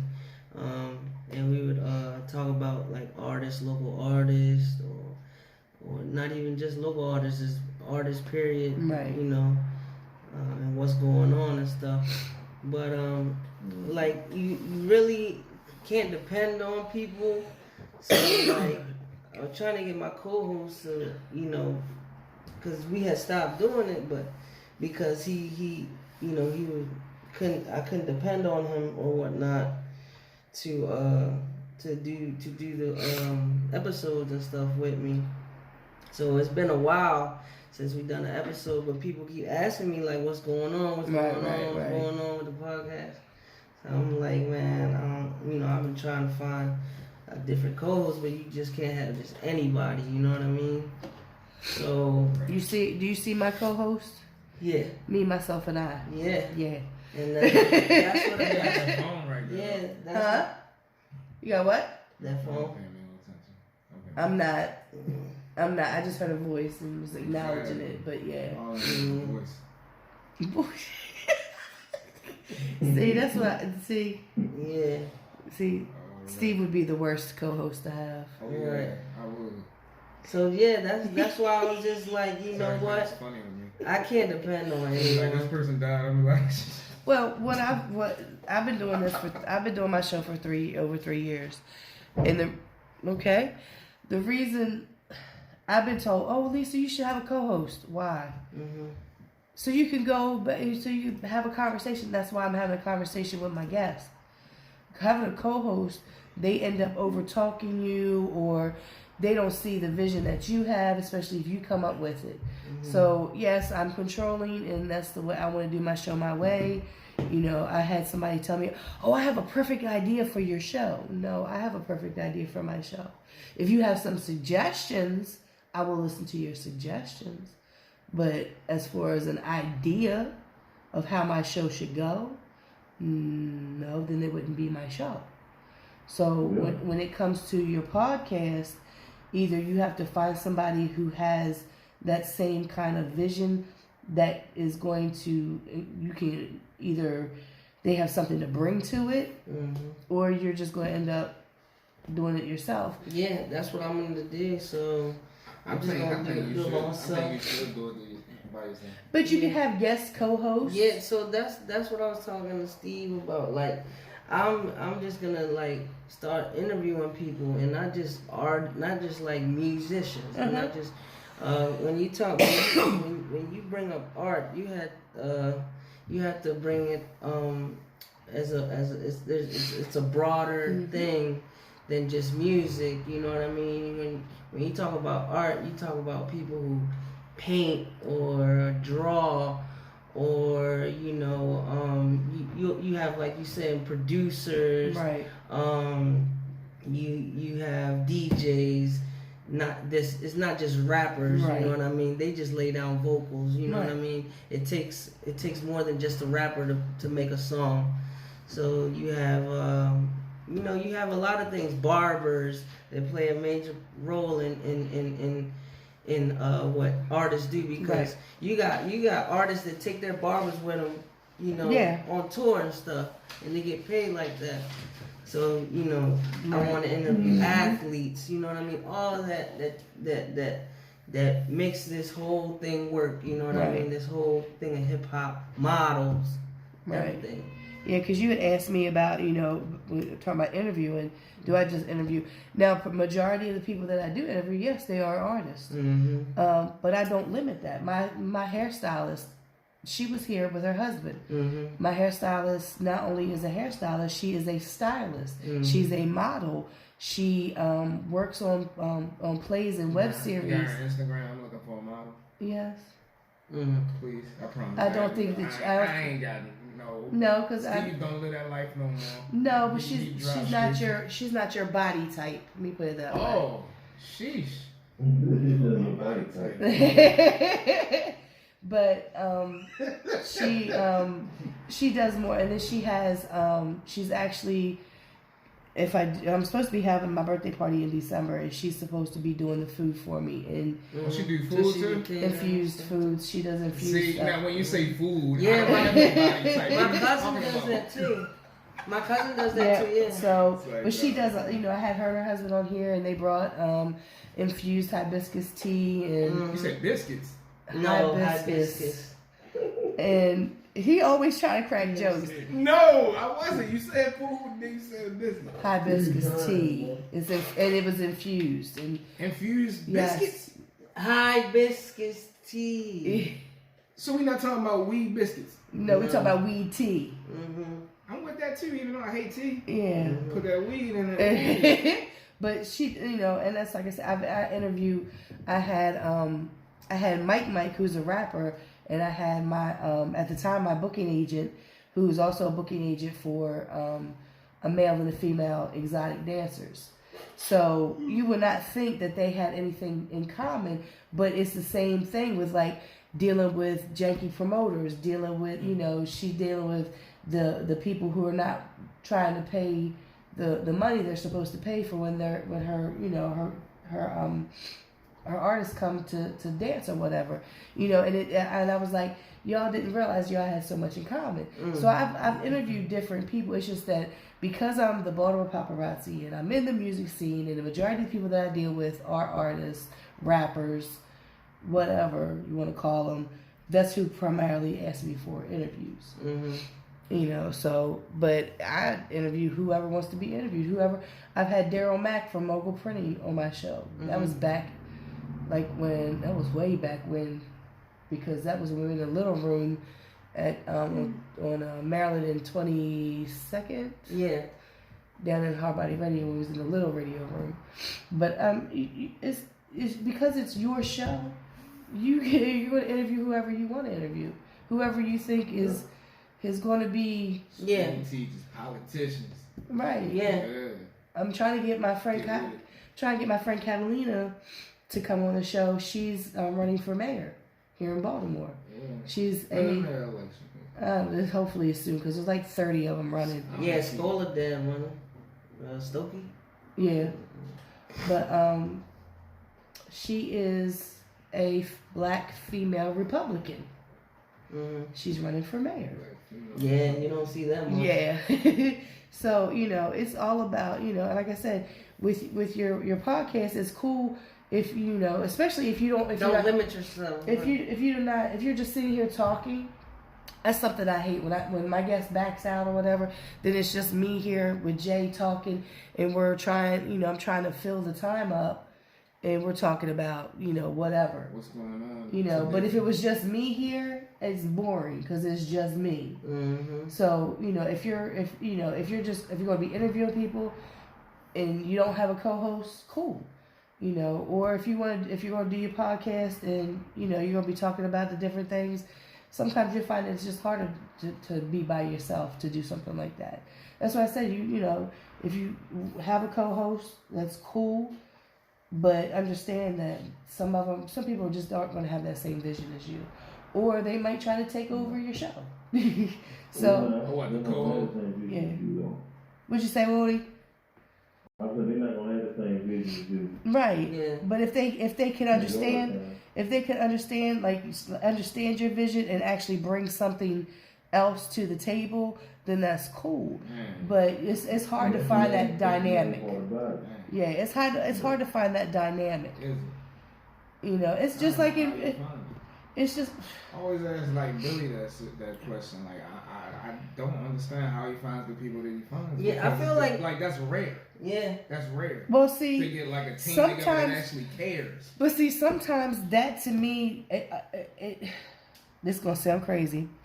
That to me almost is cultish.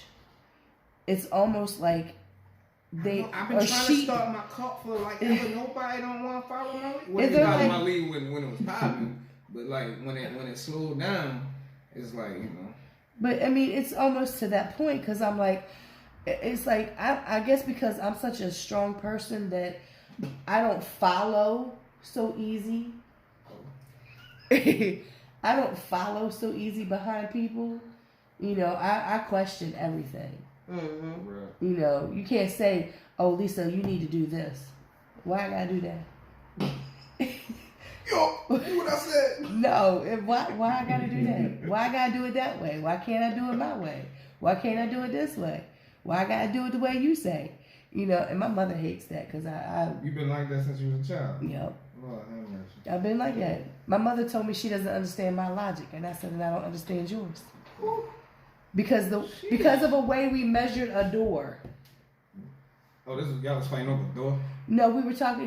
We were talking about something, and it was. I was trying to tell her that just because she does something this way and I do it this way, and we both come up with the same answer, doesn't mean that either one of us are wrong. Mm-hmm.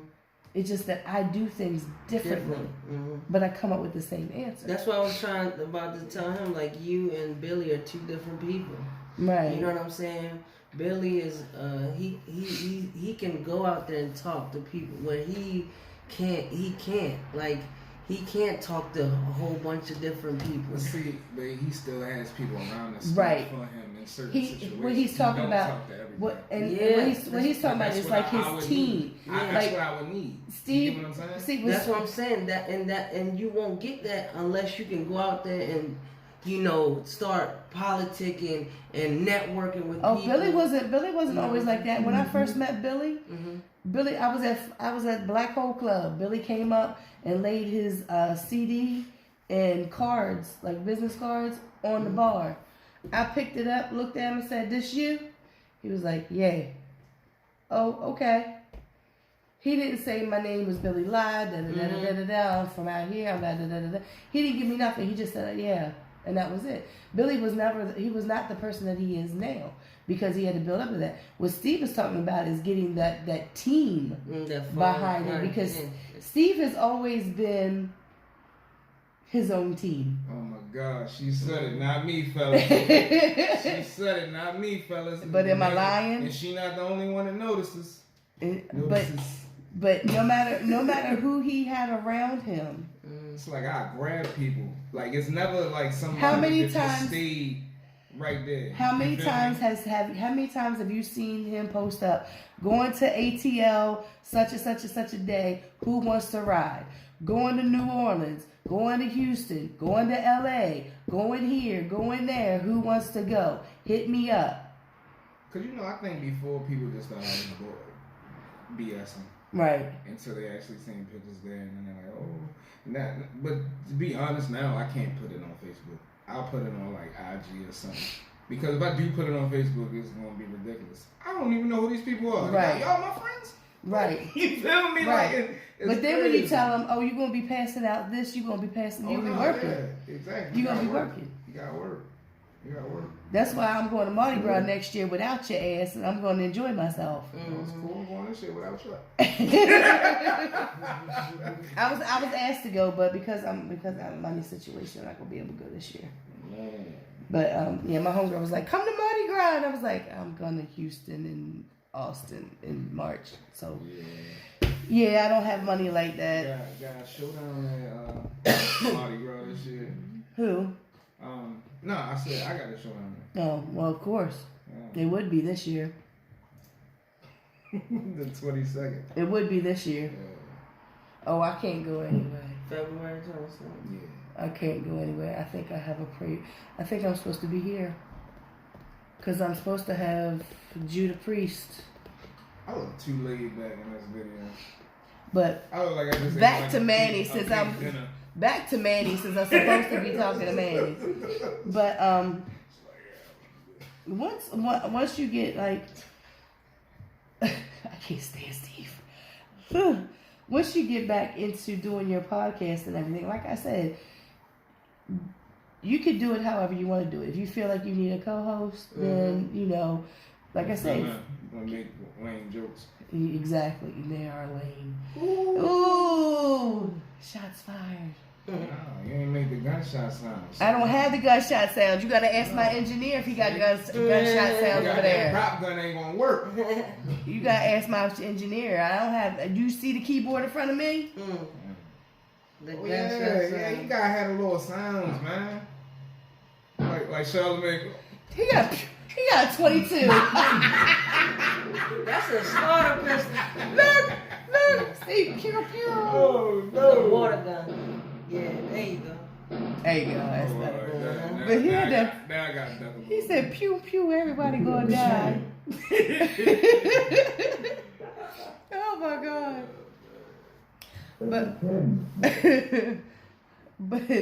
But I would like me personally. Like I said, I would since you've had that issue.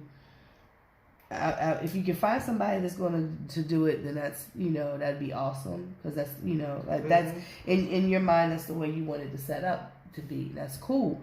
But if not, I would like to have guest co-hosts. Until you can find somebody. Yeah, because it's going to take till you get to a certain level. There's somebody actually going to take it serious. Right. That's just how it is. That's the reality of it. Unless you lucky. Yeah, because you know what I mean? Because you know how long it took me to do my show? 4 years. Took me 4 years to finally say, okay, I'm ready to do it. Because I had to think about it. I had to think about how I'm going to do it, what I'm going to do it. Can I, fit it into my schedule of everything, how I'm going to do it this way, if I'm going to do it this way, what I'm going to do. And I went and told 3D I was ready to do my show. I said, what do I need to do my show? He said, you need a name. I said, In the Spotlight.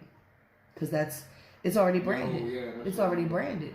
I had In the Spotlight mixtapes. I had In the Spotlight showcases. Was I one? Yeah. I believe so. She's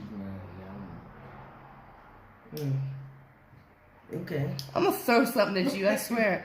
I swear he's like one of my damn kids. But he is. He is. Look, Steve and my daughter used to do production for me at my showcases. And her and Steve would stand next to one another and they would just be geeking the whole night.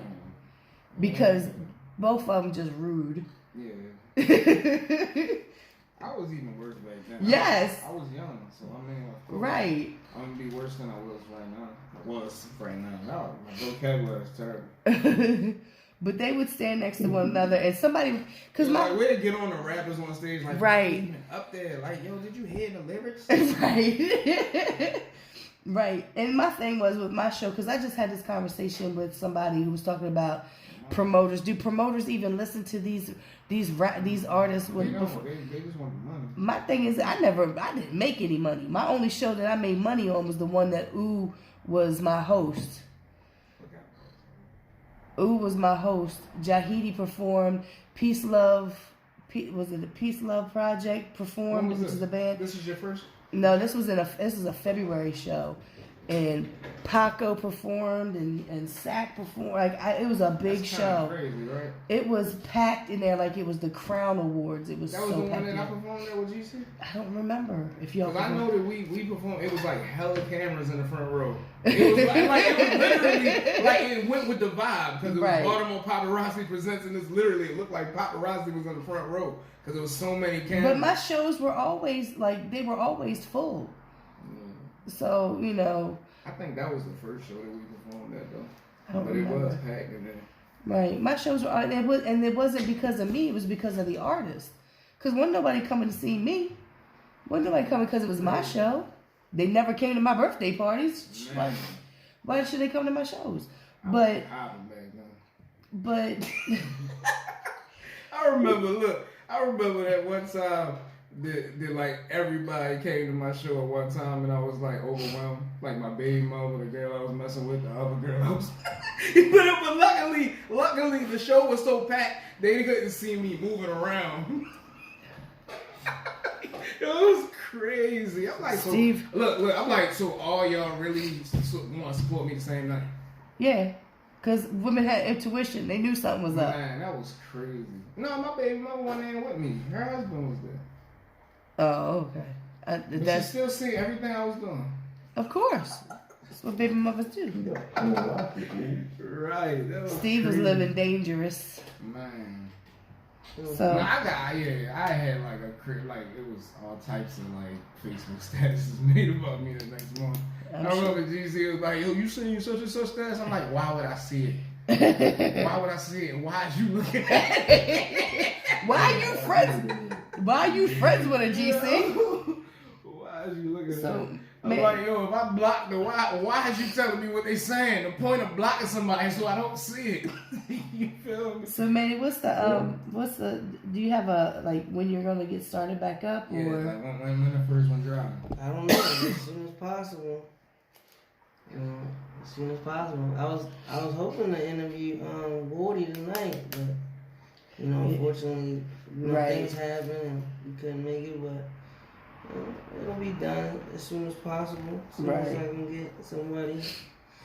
All right. We're gonna be on the lookout for that. I think I already subscribed to the channel. Yeah. When you had it up before. Yeah. So I subscribed to it.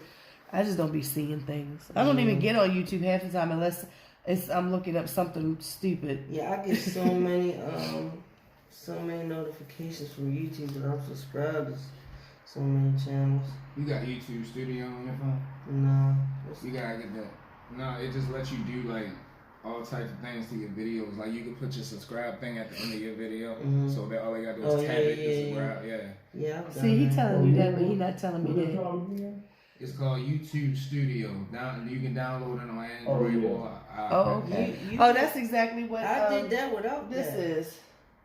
Yeah. I did that without that. Yeah, it's better on the computer. Yeah, because you can I have my logo right here in the corner. Yeah, like say like it's like you don't want the like some part of the video. You cut the part of the video out and put it back on. It ain't gonna touch the views or nothing. Yeah.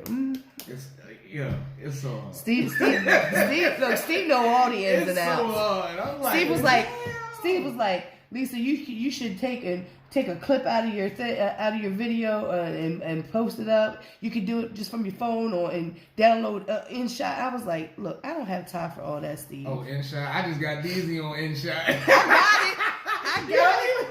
You're like, what is called? 5 minutes later, I see him posting the video. Right. I'm like, see.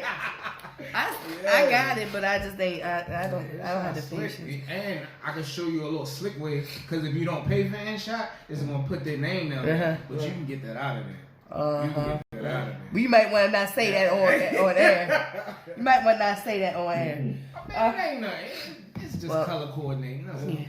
Well, it is 9:05. It's a little bit past time to go off air. Yeah, I gotta go pick my edibles up. Yeah. Oh God. Man. Whodie, I thank you.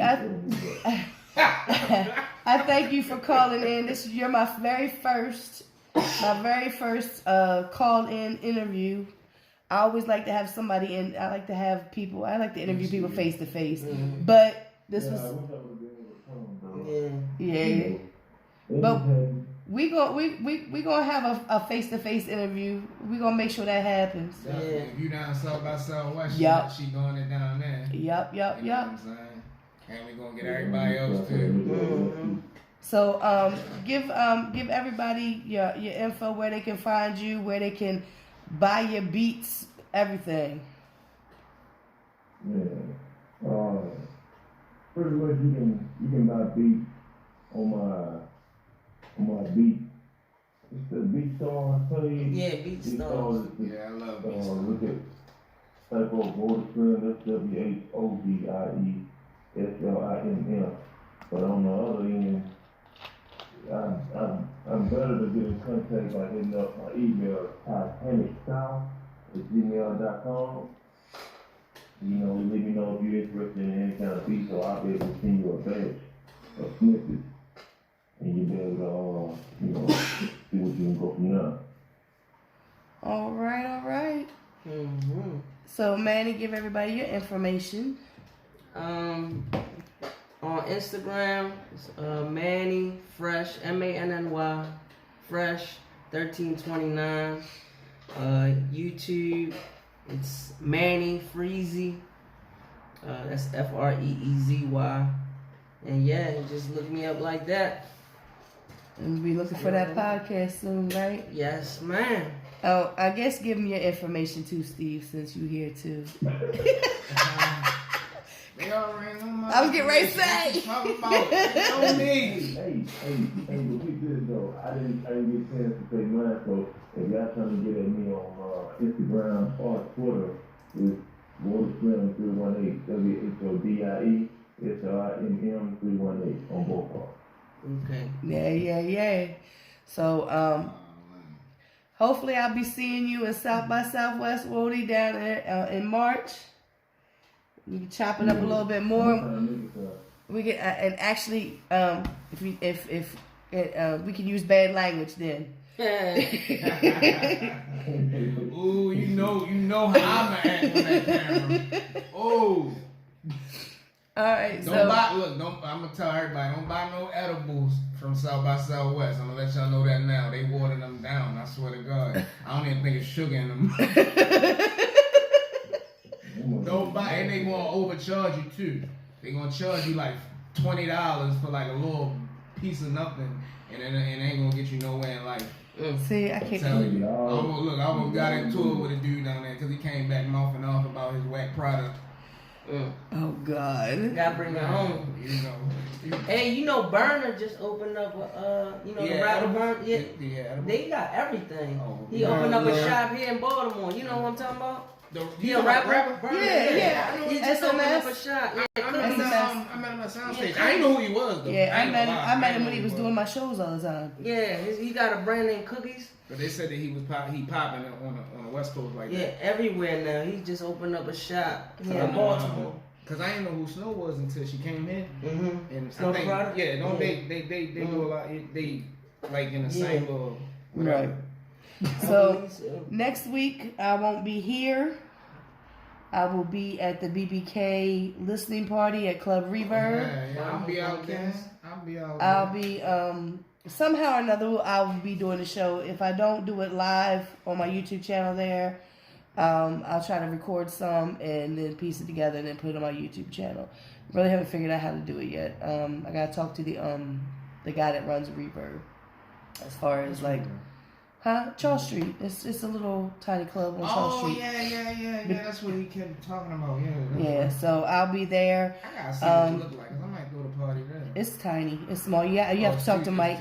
You have to talk to Mike because of the way that the whole is set. Anyway, I'm bringing an artist too, so like that. The 8th, I have to get some confirmation whether or not they're going to come through for that day. Division. What's that after that? The 15th. I do believe that is Frank Lewis. We're going to be talking about Frozen Harbor. That's coming up at the end of the month. And we're going to talk about why Big Steve is never on the thing. Because you have. No, I don't want to hear. I'm above all of that. Well, you better talk to Billy live. No, because he's on there. Oh, anyway. No, I ain't tripping. I was just playing. I know. And then my the 22nd. Is that the 22nd? The 22nd. Whodie, I pay him no attention. The 22nd is supposed to be 144,000 chosen few, Judah Priest and all of his artists are supposed to be coming out. Oh, you saying all the artists? Yeah. I'm sorry. The name of the group is called 144,000 chosen few. I thought you were talking about how many acts was on. No, that's I don't know how many acts is on it. I have no idea. I think it's like 122. Probably so. Oh, you talking about Frozen Harbor? Yeah. Oh, I'm talking about 144,000 chosen few. That's Judah Priest. That's the group that he's conglomerate that he's got. I wonder how many times they was like, no, Rich Steve, no, he's not there. Yeah, let's get him. Him. Alright, we can continue. Oh my God. So I was look, I'm getting out of here. I'm getting out of here. I'm going to throw Steve on Bel Air Road. Again, Whodie Slimm, I thank you for tuning, for calling in, and you have a safe trip back home. Yeah, so you're welcome. Everybody else, I will catch you hopefully next week, sometime, somehow or another, YouTube channel, something. So everybody, please be safe, and I will holler at you next week. All right, Whodie. All right, bro.